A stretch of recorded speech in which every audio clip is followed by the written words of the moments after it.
Are we back? My camera has a timer. It did, but it's fine now. Okay, let's hope that it's recording. Yep. 2. Hello everyone and welcome to the 5th episode of CostuMoms. Today we're going to be talking about kind of what drives you about costuming and how to keep that up. Hopefully we have some tips or maybe just some more questions to talk about regarding that. But before we get into it, as always, my name is Amber. Still Cait. And yeah, we're really excited that you guys are tuning in, and we hope that you will smash that like button and subscribe and all of those things, because that's what we're supposed to say. Are we? Oh my gosh. That's what all the other cool YouTubers say, isn't that? Oh my goodness. Smash that like button. Smash it, dabbing, all those weird things. I'm too old for that. What the cool kids do. Yeah. So today we're actually doing a different kind of setup. I will be looking back and forth because we are recording separately rather than on Zoom. We've been really kind of unhappy with the quality that we've gotten from the online recordings. So we're actually doing 2 separate recordings, and in post, I can hopefully put them together to make it work. So it's kind of funny to like be watching you, and sometimes you're looking at me, but sometimes you're not. Like, yeah, and same with what I'm doing. I don't know where to look. There are 2 of me, and then there's me, and there's a lot. So this is gonna be fun.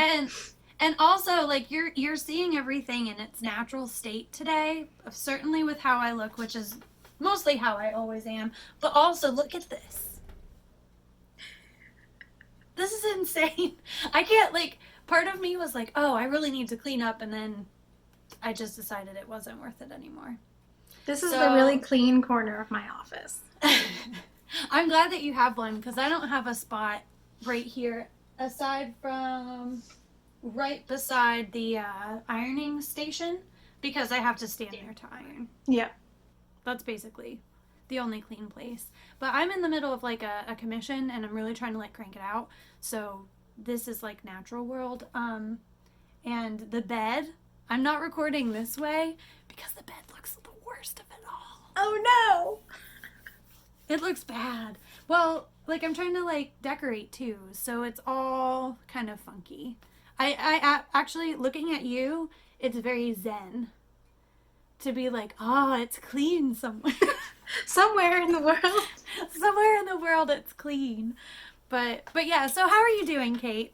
You know, I'm forcing myself. I'm taking our advice, and I'm taking this week off. Oh, good. And whether I like it or not, because my kid's about to start like virtual school, and that's a whole thing that I don't know how to deal with. So we're gonna spend this week not working, but still working on like school things. So yeah, I'm pretty chill. I spent the majority of yesterday in bed, which I don't think I've done in probably since I was on bed rest with my small child. So yeah. Well, good for you. I mean, we were texting while we were both in bed. Yes, for various reasons. Because it was a weird day yesterday. It was a weird day. But I'm glad that you got to kind of sit back and take care of yourself a little bit. Yep. So I'm fine. That's good.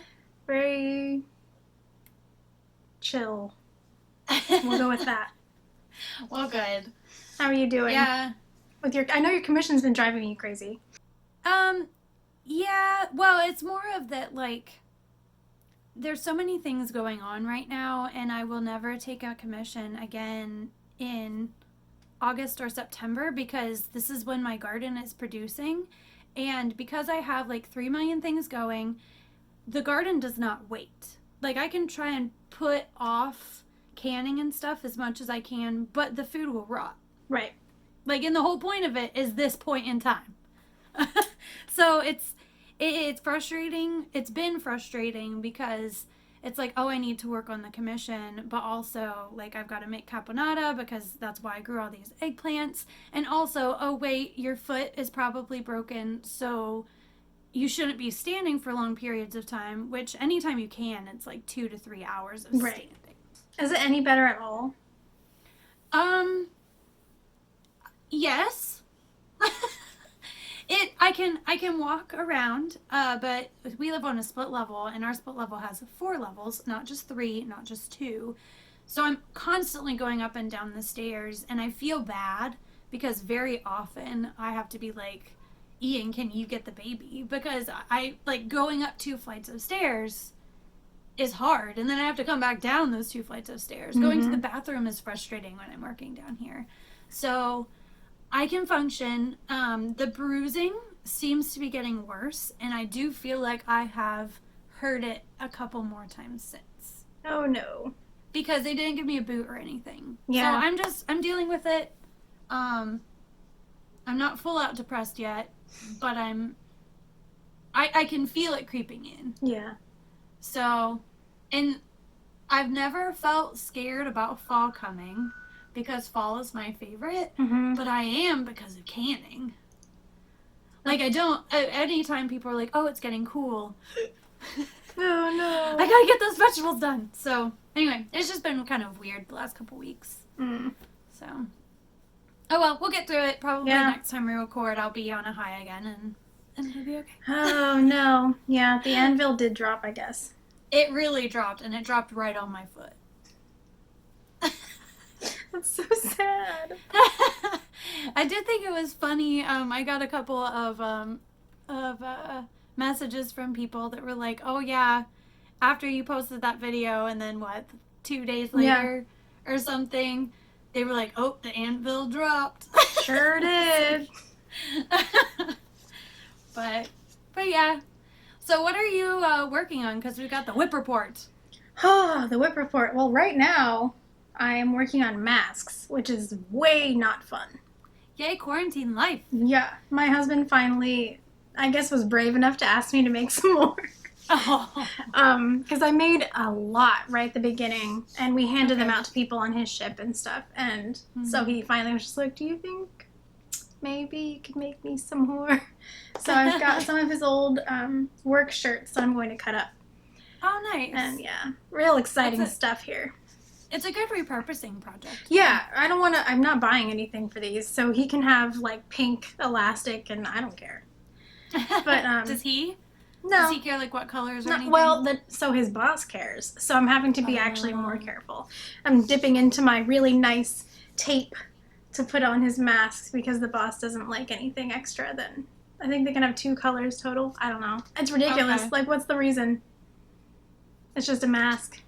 Probably just to have control over something. Probably. I mean, you don't really get that high up in the military without being a little bit of a control freak. So that's probably That's a good point. Yeah. Although I know nothing about the military. Well, I do. Just take my word for it. I know what I'm talking about. Okay. So yeah, So what style mask are you doing? Are you doing ones with the center seam or the ones with the 3 pleats? For these, I'm doing the pleats. And I actually have done them. They have a drawstring on the side, so you can adjust that, and that way it fits more than just him. He doesn't like the center seam one, which I like the most, but he's not a fan. Yeah, my husband likes the center seam one. They're very streamlined. But whatever. I'll make the easy ones. Well, what else are you working on? Or are you working on? Not yet, but I'm getting ready to do Edwardian drawers with lots of lace, which I think I talked about last time a little bit. You did. Yeah, I'm so finally excited to see them. Finally ready for that.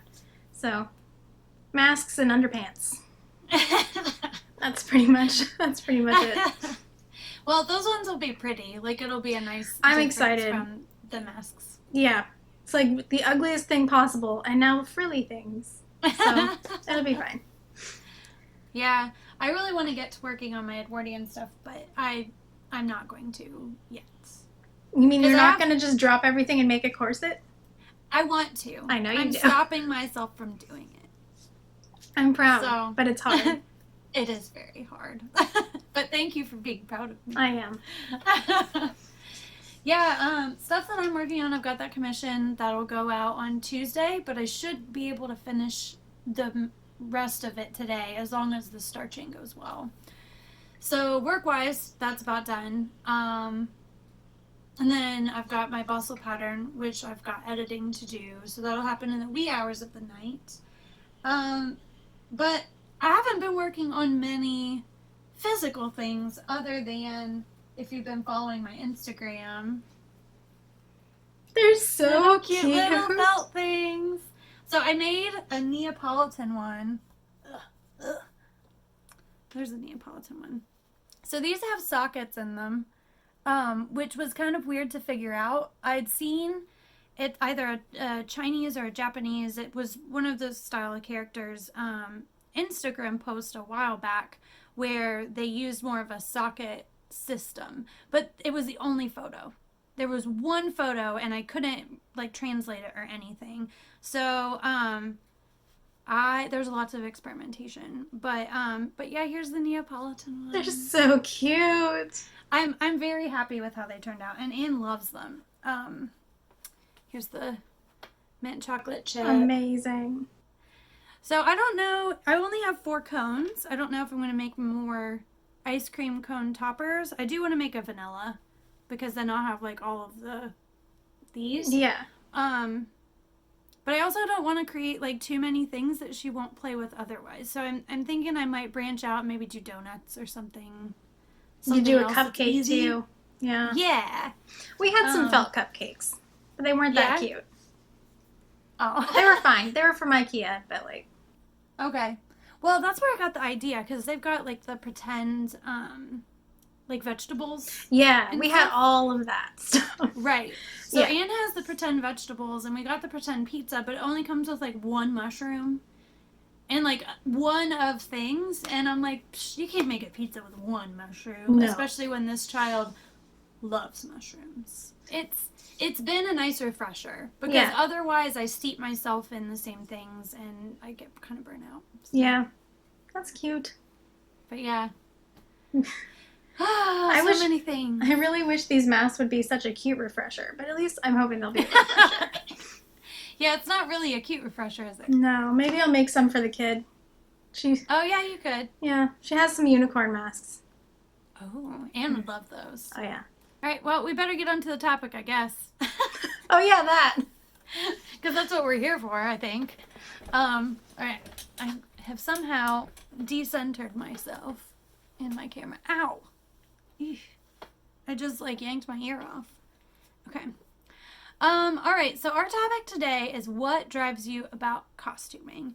I chose this topic mostly because everybody has like a different take on it, and I know that because of Instagram and social media, a lot of people feel self-conscious of the way that they go about doing their projects. And if you're not a perfectionist, if you don't come out looking like you're, wearing a couture gown, a lot of people are self-conscious about that. And we are here to tell you that it's okay. It's all right. It really is. There's no one way to do it. There's usually several ways to get there. Yep. And, there's little things that can help you along the way. But to start out this conversation, I wanted to ask you, Cait, what kind of costumer are you? There are lots of different kinds, and we're not talking about like historical, or we're talking about the way you approach or do a project. So what kind are you? Chaotic. For sure. Oh, are you? Chaotic. Because I can be like in the pit of it and going like, I'll weave my own tape for a drawstring, but then I can also be like, let's throw this through the machine, safety pin it, tape, whatever. So it really depends on what it is, why I'm doing it, and how quickly I need to get it done. Gotcha. So I think chaotic is definitely, I identify like chaotic neutral anyway, so that fits. Right. So you're kind of just like a swing chaotic. It really, in my head, I'm like original practice, very fancy, do everything by hand, but that's not always how it goes. Right. Sometimes I'm just like, that'll do. Yeah. And that's fine. I feel that. There's definitely some projects that I feel like I do that with. Yeah. I will say that usually for my 18th century costumes, I'm not that way. I'm very particular about it. But when I get into like 1830s or modern cosplay, I don't give a crap as far as like what I need to do to get it done. That's fair. We always like, there's definitely a changing of priorities based on like maybe the stuff that you know more about or the stuff that you do more often. Yeah. So that makes sense. I would say that for me, I can do the chaotic neutral stuff, but it gives me a little bit of a flutter. Like, if we're going with the like chaotic neutral, evil, blah blah blah blah, I would say that I am probably, is it neutral good or whatever? Lawful good. Lawful good. Or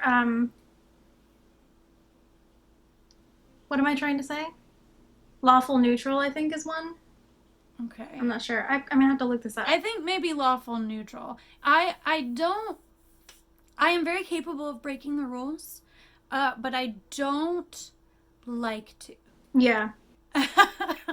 I'm totally a rule follower, but the problem with it is that I rule follow and get stuck in the details so hard that I end up getting burnt out, and that makes me a 90%er. Yeah.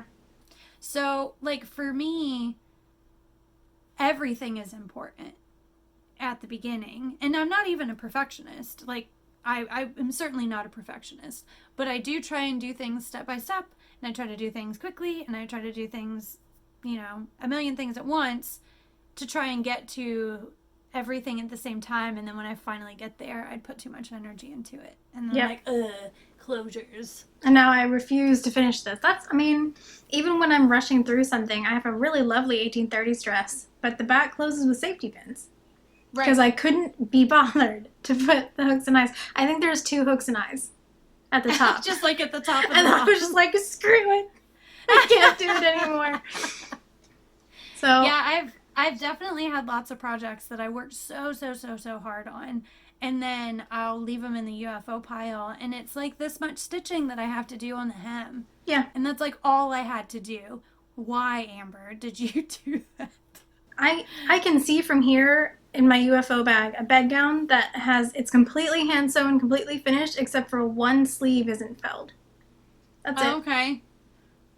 But it's been in there since 2016. Right. Yeah.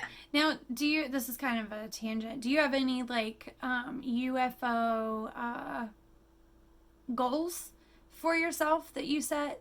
What do you mean? Like do you ever have like a UFO day where you're like, I'm one day a week or one day a month, I'm going to just pull out a UFO and work on it, not to finish it, just to like work on it? I did that, I want to say, the beginning of this year, possibly end of last year. Time is irrelevant at this point.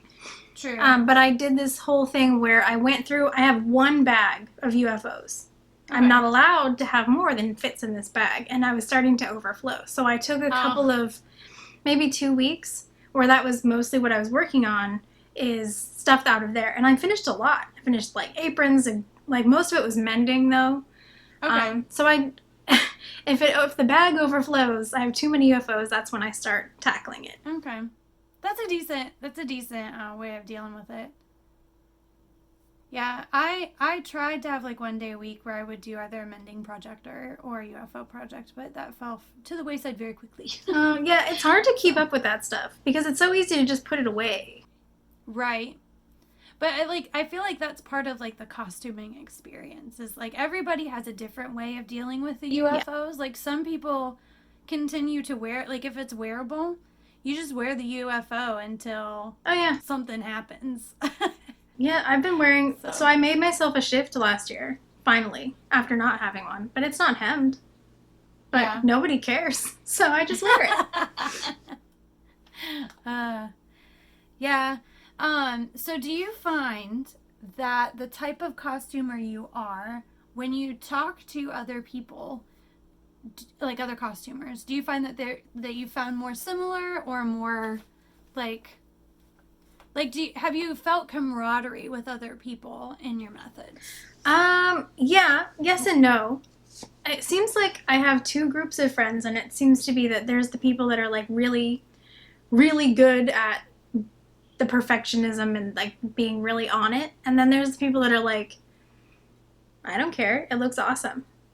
Okay. And but I can kind of fall into both of those camps, so I guess camaraderie is a thing. Yeah. I do like it when I find someone who, I just knocked my camera. Apologies. I I like it when I find someone who will also be insane and hand sew an entire gown and think that that's completely normal. Right. I love that. Like, that's, you and I have that in common. That's like, true, yeah. It's nice because it's not it's not a normal thing to do. Because machines work perfectly well. They do. So, yeah. Yeah. On that particular point, the reason that I usually dive so far in, at least with hand sewing, is because one, I'm afraid of the sewing machine. Like I am literally like anytime I have to use it because I don't want to break it. I don't want to have to redo things, but also I really like the finish that hand sewing gives, right. Versus what the machine does, because everything has to be flattened to a point to be put under machine, right, and it always ends up having like a crispy, is that a good word? Crispy like, works. Kind of like a crispy finish to it, where if I were to hand do it, it's nice and soft and it's unobtrusive. That makes sense. So yeah, that's why I like to dive into it, but also it's historically accurate, and I really delight in the historical accuracy of things. That makes sense to me, and that's why I do it mostly too. Also, I find that trying to find workarounds for the machine to do historical things, it makes it take longer because they didn't do it that way.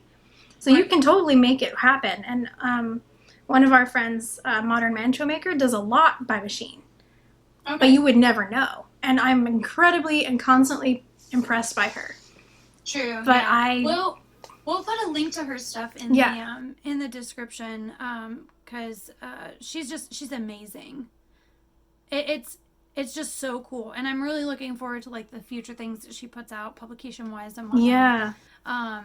Because she's an academic in the field, which is really cool. Dr. Carla. She studied it so much, and then she's able to pull off these things that are done through machine, but like you said, you never know. Right. I mean, she does all the finishing by hand, but even stuff that I wouldn't try to do on machine sometimes I think she does, and she puts stuff out pretty quickly, and I'm constantly impressed. I'll sit there and think, like you said, like, how can I make this faster? And by the time that I've thought about it, I could have had it done. Yeah. So I'll just keep doing what I'm doing, I guess, is the point. It's working so far, I guess. And then I keep doing this thing to myself where I successfully knock out something really quickly by hand. I'm like, well, if I did it that time, I can do it again. Right. So yeah, we keep like confirming our own like spiral. There's been this gown floating around my office because I can't be bothered to put it on a hanger and put it in my closet. So it's been living on my tripod. Right now it's living on my dress form finally. And I keep looking at that thinking I made that in about 48 hours. And that's, considering I have a lot of other things to be doing. That's pretty amazing. That's pretty quick. Like if I worked in a mantua maker shop, I could probably do it in like, I don't know, 12, 16 hours? Depending on how fancy it is. Right. But when you've got other stuff going on, that's not going to happen.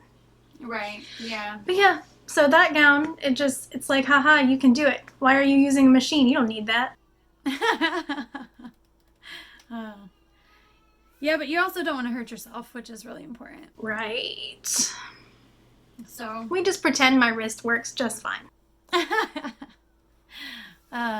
Well, don't hurt yourself, please. Okay. Because you'll be sad. So along the same lines of like, what kind of costumer are you? What kind of like things drive you when you're working on a particular project? And I'm not talking about like historical, like these are like the overall arching of like why you do costuming.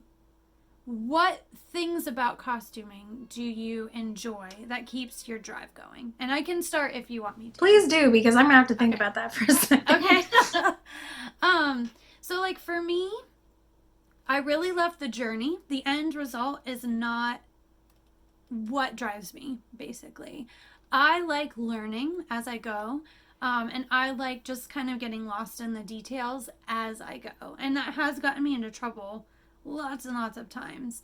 But I like being involved to the point where it's all consuming, and I like just getting there. And I think that's another thing why I'm a 90%er, because when I near the end, the journey is almost done. And it's a way of almost delaying the inevitable. Right. Because if I start working on something else, I can always come back to it and continue my little trek through the Shire or whatever. But yeah, that's kind of what drives me, and it took me a really long time to figure that out. Because I thought that I just liked details. Well, see, that's what I was going to say. I think it's the details for me. I like seeing the tiny things that are very satisfying, but it's also the overall picture. So I do kind of want to get through the process and see the final result. Because in my head, I'm just picturing like a puzzle's going together. Like, okay, this is this bit, and then we add this. And in my head, I'm just working toward that end goal. And I think I just want to see it finished. And if it's not exactly how I imagined, it's all a disaster. But that's ridiculous.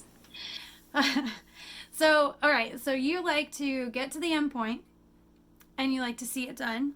Do you gain satisfaction by looking at all the things that you finished at the end of it? Like almost like a closet. Like picture a closet of all of the things that you've done. I have a closet right there. It makes me feel, or even last year, I think at the end of it, I did a year in review of all the things that I had made. Because 2019 was my first, like, official costumer year. So, like, that was the first year I was fully in it. And I made a lot more than I thought I had. And so seeing that was, like, really satisfying. But at the same time, I get really lost in the details.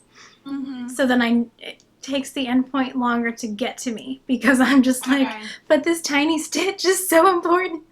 Right. So I remember even at costume college, I mean, we were both getting lost in details of our projects when they just needed to be done. Yeah. And also we didn't have sewing machines, so that put the extra level in there. But were you were doing a drawstring channel or something? I was putting a ruffle on a petticoat for no reason. Yeah. And I remember being like, just thinking like, wow, she likes the details like me. Yeah, I shouldn't have been doing that because obviously the petticoat worked just fine and it wasn't even like one of the big events of the weekend, but I had to put it on there because it wasn't right. Well, and I think that's what's so fun about like when you and I talk to each other, because we have a very similar, you know, the things that we enjoy about costuming are along the similar lines. It's been really nice to just be like, oh, did you see this stitch that I did? Look my perfect stitching.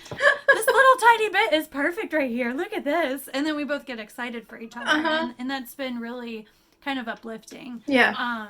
To have somebody else be excited, because like I can show my mom, I can show my husband, I can show Anne, and all of them will have about the same response. Oh, yeah, for sure. My husband and daughter, there is no difference between what they say. Oh, that's beautiful. Right. And then, please leave me alone and stop asking. And then you're like, and I do the same with cooking. Like I don't want words of affirmation, but I want to like talk about it. Yeah. I want to discuss because I'm a talker. So, you know, at mealtime or when I show off my thing and I'm like, so. Oh my gosh. So I apologize. This is a mild tangent, but recently my husband and I were having dinner and he's looking at me and I'm looking at him and I'm like, what? You want me to say something? He's like, well, you're not asking me about the food. I was like, what are you talking about? He's like, well, normally you sit here and you talk about all the weird culinary crap you did, and then you want me to talk about it. And I'm just sitting there like, oh, well, it's fine. And it was like mind-blowing to him that I didn't want to go on this whole culinary journey with him about dinner. And usually I do. I'm like, oh, well, I could have done this with the spices, or yeah, I liked how I did this thing with the chicken, or whatever. It's so dumb. Right. I have had a similar conversation with Ian in the last 2 weeks. And he's like, and I also don't, like, I just eat it. And I'm glad that you take part in this, but, like, I don't have anything to contribute, so I don't know what you want me to say. My husband said the same thing. Oh, my God. So, yeah. But I know how to fry crispy eggplant now. I'm really impressed because I can't do that. Well, I will divulge the secrets to you later. Oh, thank you. Because game changer, let me tell you. So with that hook, yeah, so this is kind of like not going to be a very long episode, I guess, because there's really not a whole lot to talk about between you and I with the way that we do things, because we're only two people. Right. But like, I have known and met so many different types of costumers that have different ways of approaching things, and all of them are totally valid. And what you see like on Instagram, and I know I always harp on Instagram, but that's really what I use more than anything else, so that's why that's the first thing in my brain.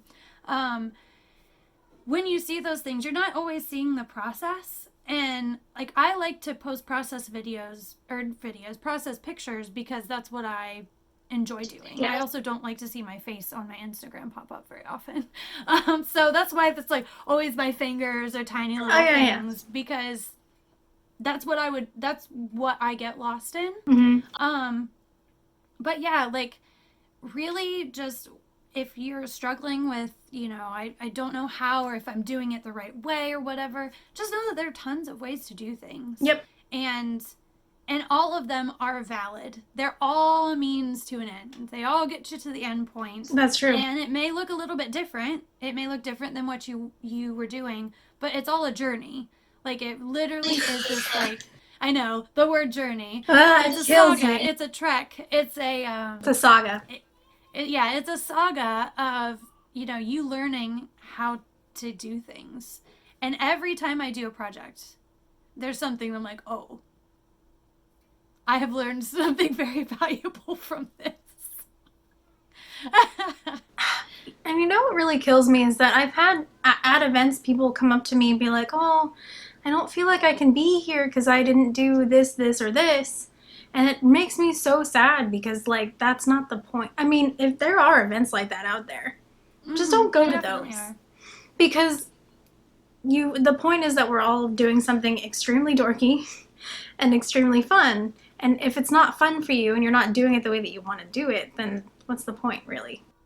Oh, yeah, for sure. And there's, like we talked about in the Finding Your People episode. Yeah. And there's a group out there for that. Yeah.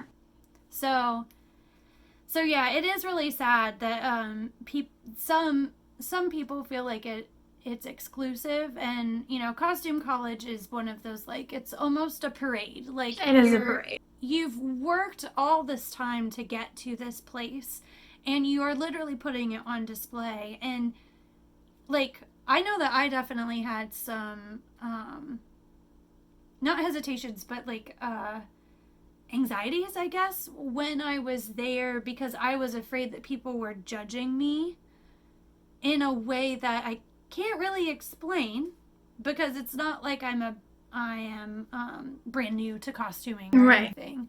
But I am, you're very aware of, like, oh. Like, one particular thing is that I didn't press my pedon layer. I was just thinking about the other day, like, how you had been like, oh, there's a wrinkle in it. And I was like, oh, no. I know. But, like, we were on a plane. Like, this thing was on a plane. It was stuffed in, all my stuff was stuffed in one suitcase. Also, I was pregnant. I was tired. I also did not want the iron. Well, I might have brought an iron. But you did. I didn't want to iron my thing and then ruin it while I was there. So I didn't iron it. And so, like, I'm thinking when I'm walking around, like, oh my God, it's wrinkly. But nobody cared. No. Like, we were all just there and enjoying the fact that we were all around each other, enjoying the fact that we all like costuming. Mm-hmm. And all of us get there in a different way, but at the end of the day, it's just a party. Like, we create these just a party. For a party. Just have fun. Yep. And before I forget about this, I want to point out that there is a costumer on YouTube called Gilded Garb, and she's doing a series called Faking Fabulous, which she hasn't done a whole lot because she's a busy lady, but it's great because the things that she's talked about to me, the things she has planned is just basically how to fake your way through costuming, which is amazing because that's like the most realistic way to go about it, really. Because there's some kinds of costuming that it takes so much time. And as I said, she's a very busy human and doesn't have that kind of time. So this is how she gets basically the same result quickly. And I think it's fascinating. Yeah, so I'm going to link her, awesome. Or you'll link her down below because I think she's great. Yeah, she can be part one of our inspiration recommendation. We've got to record a little. I know. I need to record a little ditty. Hopefully this week I get the whip report thingy done. But yeah, definitely check out Gilda Garb. She is fantastic, and I haven't heard of what she's gonna bring out, but I'm excited to know that she's got lots of ideas. Because I want to know how to fake it, so I don't have so much time spent on everything. Because I pull all-nighters for no reason. So that's true. You do a lot of that. It would be nice to not do that. All right, so my inspiration recommendation today. My ice creams fell on the floor. My inspiration rec today is this book. It's called Pattern Making for Kids Clothes. And because this is a mom, like we're moms talking about stuff, and I know there's a lot of moms listening and parents, this is a really great way if you want to start making your own clothes, if you have ideas for your own designs, for coming up with how to make modern clothes for kids. And there's some basics of patterning in there too. Some really cute patterns, like existing patterns that they talk about. Like here's a cute little smock dress. Right there. And it also talks about like sizing and stuff. So if you end up being so excited about it that you want to create patterns like commercially, like we are, this has some really good information to start out with, and they also have like a whole list of resources in the back, so you can check things out after that. I got this book a few months ago, and I finally read through it, I think a month after I got it, and it was really, really helpful in figuring out some things that I otherwise didn't. Yeah. So it's by Carla Hegeman Crim. So I'll definitely link it. And I know you can get it on Amazon, but I do also recommend that you guys check out like used bookstores that are online, because right now Amazon does not necessarily need your money. Small businesses need your money. Things are changing, and they're changing really rapidly. And as small business owners ourselves, we really, really, really want to encourage you to help these other small businesses and other bookstores. A lot of bookstores too will order things in. If you go to them and say, hey, there's this one book that I want, they can order things in for you and your money still goes to them. Yeah. We can wrap up now, I guess. Unless you have anything else to say. Is there anything that we missed that we should talk about? I don't think so. No. I think we covered it. Okay. Yeah. We do know that you need to like and subscribe. Yeah, apparently you gotta smash that like button. Yeah, you gotta smash it. You gotta smash it, sit on it, whatever. Whatever gets the job done. I've also heard that there's like a bell thing. Oh yeah, for notifications. So there's a bell for notifications. This is like I'm not YouTube savvy. Anyway, can you explain that? So if you do push the bell, you will get information in your inbox about when a new video is posted, which might be helpful if you do that for both of the channels, considering this show keeps popping between the two, which can be a little bit confusing. So if you did subscribe for both and hit the notification bell, it'd be a little easier to find, especially because I think right now until I think September 14th, CostuMoms Guide is taking a break. Oh yeah, that's true. Yeah, so okay, so yeah, look at the bell thingy. Click the bell thingy. I'm so bad at this. What are we gonna do with her? If you really like what we're doing, we want to hear from you. What kind of costumer are you? Yes. What things drive you about costuming? We want to hear these things. Check out our Instagram, because we have CostuMoms as an Instagram, and we don't have a Facebook page yet, which I don't know if we need one quite yet, but I have thought about it. You know what I was thinking is we need to make that chart with the true, like the lawful good and the chaotic evil and stuff. Because I've seen it for sewing, but I don't agree with any of it. So I think I might make my own. I might put that on the CostuMoms Instagram. Oh, we totally should. Yes. Check out the CostuMoms Instagram if you want to see our Little chart. Yeah. What is it called? Alignment. Officially, yes, alignment chart. That sounds right. Yeah, we'll do a new one, and then you guys can tell us what you are, and you can find your people a little easier, maybe. Okay. All right, guys, we're gonna sign off here. I can hear some kids screaming in the background. So as always, I'm Amber. Like and subscribe to my stuff. You are Cait, Willoughby, and Rose on all the things. And we will see you guys next time. Have a good one. Bye.